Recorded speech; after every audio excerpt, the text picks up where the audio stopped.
All right, so we are looking at quarterly corrections. You need a piece of paper, you need your Google form up. I should have already told you what your answers were, and throughout this process, you'll figure out if it was right or wrong, and you'll mark so in the Google form. So let's get started. We've got Rebecca, who needs 10.5 yards of fabric to make a quilt. She has one piece of fabric that is 2.5 yards, and another piece of fabric that is 4 1/4 yards. How many more yards does Rebecca need to make a quilt? So currently we have 2.5 and 4 1/4. We can add these together to figure out what we've got already. So 2 plus 4 is 6. We need a common denominator. I see a common denominator of 4. So 2/4 plus 1/4 gives us 6 and 3/4. But that is not where we stop.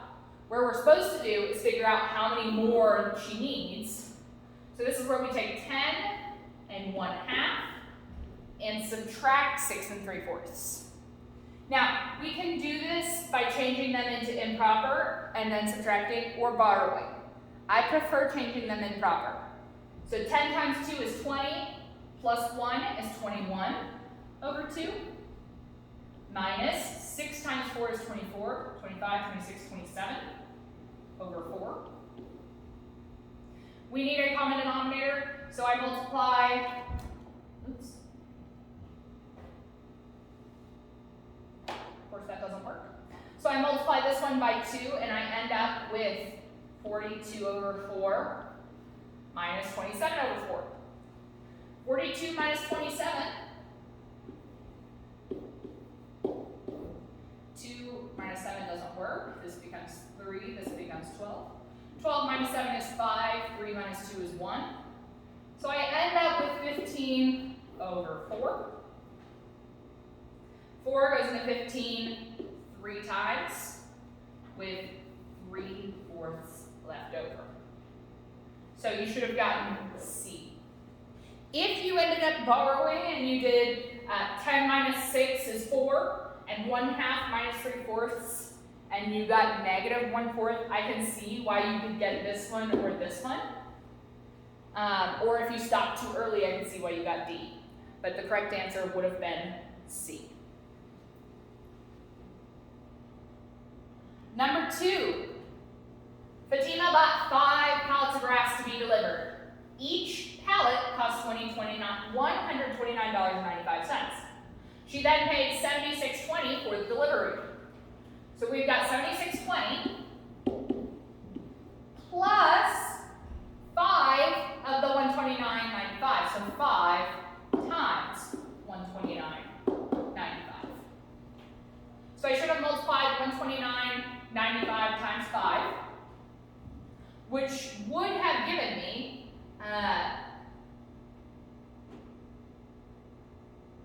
$649.75. But then I need to add the $76.20. 5 plus 0 is 5. This becomes 9. 9 plus 6 is 15. 7 plus 4 is 11, 12. 6 plus 1 is 7. So you should have gotten A. If you stopped too early, you could have gotten G. If you subtracted, you could have gotten H. I'm really not sure how you would get J unless you just made an error in your multiplication.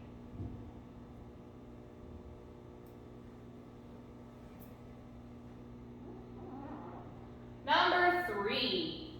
Maya has 120 caramel apples. Each caramel apple is covered with one topping. 1/5 of the caramel apples are covered with peanuts, 1/3 are covered with chocolate chips, 3/10 are covered with coconut. The rest are covered with sprinkles. So we're going to figure out what is 1/5 of 120, which means I'm taking 1/5 and multiplying it by 120. So 1 times is 120, divide that by 5. 120 divided by 5 is, okay, so 5 times 20 is 100. So it would be 24. So we know we have 24 are covered in peanuts. Then I have 1/3 times 120. 1 times 120 is 120, divided by 3. 120 divided by 3. 12 divided by 3 is 4, so this is 40 of the apples. And then 3/10 times 120. 3 times 120 is, well, 3 times 12 is 36, so 360 over 10. Divide, and we get 36. We're covered in coconut. So I need to figure out what the rest of the 120 is. So I would add 40 plus 36 plus 24. 6 plus 4 is 10, hold 1. 4 plus 3 is 7, 8, 9, 10. So 100 of the apples have been taken, which means we've only got 20 that are covered in sprinkles.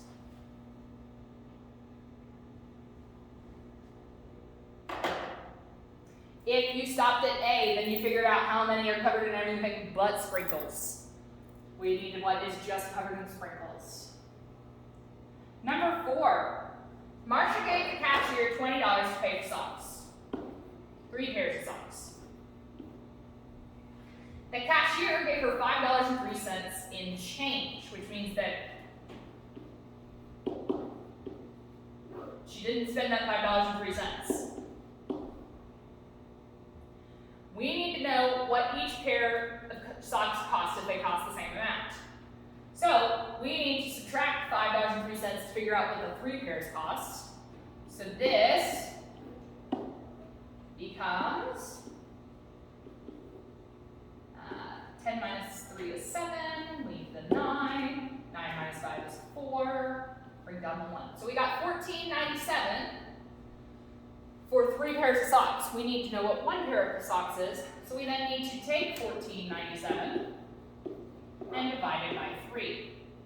3 goes to 14 4 times, subtract 12, left with 2, bring down 9. 3 goes into 29, 9 times, subtract 27, left with 2, bring down the 7. 3 goes into 27 9 times. So the cost for each pair of socks is $4.99. Now, on your paper, you only have an X or a plus. If you've got a plus, that means you got it right. If you have an X, that means you got it wrong. I cannot see what you put currently, but I can tell you that you should have had this. So if you're for your original answer on the Google form, you will just put an X or the correct answer. Number 5. The model represents an equation. We then need to solve the equation. I talked to you guys a lot about it being a balance beam, right? So on this side of the balance, we have 3x, and we have 6 positives. On the other side of the balance, we have 9 positives, which means that our equation is 3x plus 6 equals 9. We start by undoing addition and subtraction. So we subtract 6, we're left with 3, and 3x equals 3 tells us, once we divide by 3, that x should equal 1. So, if you got this wrong, maybe you didn't solve it correctly, maybe you divided by 3 before you subtracted 6, maybe you did the wrong operation, or maybe you added 6 and then added 3. Either way, make sure you show that work. Number 6, what is the solution set for negative 4x minus 10 is less than or equal to 2? Here's the first thing you need to notice. That is a negative. Because there is a negative attached to our variable, that flips our symbol, which cancels out 2 possible answers. Now we solve. We add 10 to get rid of it, which now leaves us with negative 4x is greater than or equal to 12. Divide 4, you should have gotten that x is greater than or equal to negative 3. So you might have been just deciding between f and g. If you got down to those points, then you realize that the thing that you may have missed is flipping that symbol. Number 7, the solution to the equation. Another equation problem, guys. So you can see how important equations are. Line through the sign. You have to figure out what's being added or subtracted. In this case, 17.56 is being added. So to get rid of it, we subtract to cancel them out. So now I'm just left with 5x. 30.16 minus 17.56 leaves us with 12.60. Now I divide by 5 on both sides. 5 goes into 12 twice. We could stop and figure out that D is our only option, because 5 only goes into 12 twice. All right. The value of x in this equation is, we have 2x plus 2 is equal to negative 52. My biggest concern with this one is we forgot how to work with negatives. So if I'm going to rewrite this, first of all, I have to get rid of 2 by subtracting 2. Negative 52 minus 2 can be written as negative 52 plus negative 2. So you should have gotten 2x equals negative 54. That's one of the biggest mistakes that I saw on this, is that if you got it wrong, it's because you got negative 50 instead of negative 54. And so now we divide by 2 on both sides, and you should have gotten negative 27.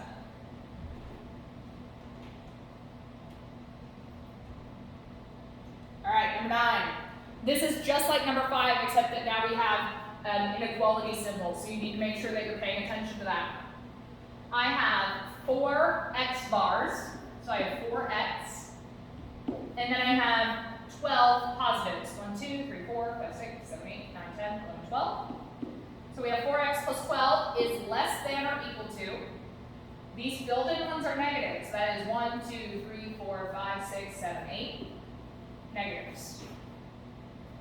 Line through the symbol. We should have subtracted 12 from negative 8. But because we are subtracting from a negative, we're adding a negative. So we have 8 plus 12, which is negative 20, equal to 4x. Divide by 4, and you should have got that x is less than or equal to negative 5. If you got b, it's because you forgot about your negative.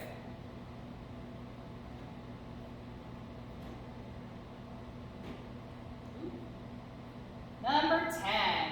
What is the value of the expression negative 9 times 2.2? A negative times a positive is a negative, so I know that one. Then I have 2.2 times 9. 9 times 2 is 18, hold the 1. 9 times 2 is 18, 19. If you stopped here, you forgot your decimal. Move it once, move it once. So your answer should have been negative 19.8.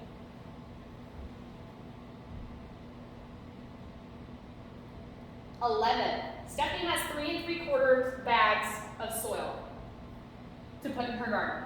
Each bag of soil will cover 125.3 feet. How many square feet will Stephanie be able to cover if she uses all of these bags of soil?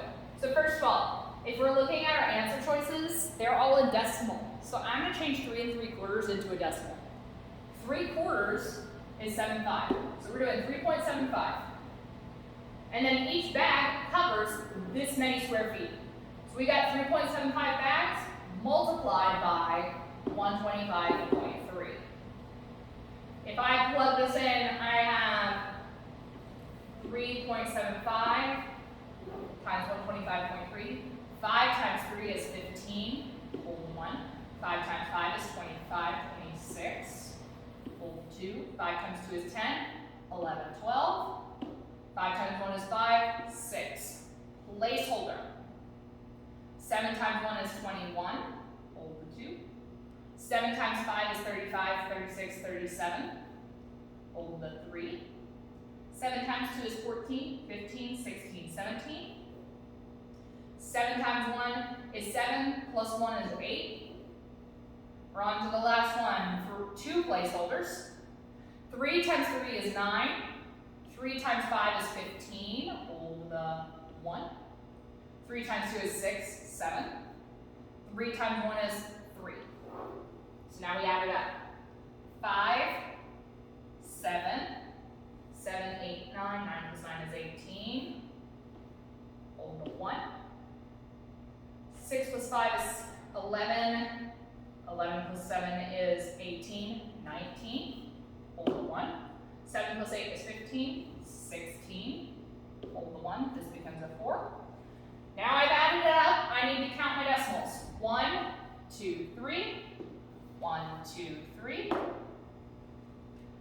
So my answer should have been A.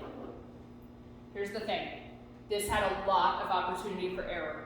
So you have to be very careful when you're working with decimals that are this large. All right? But also, you may have looked at this and had no idea where to start, especially because it had a fraction and a decimal. That's why we need to make sure that we're reading carefully and that we're looking at what our answer choices are in. All right? Okay, guys. I hope that you are in a little bit better place now. Make sure that you finish up those corrections on that Google form and submit it so that you can get credit. Bye.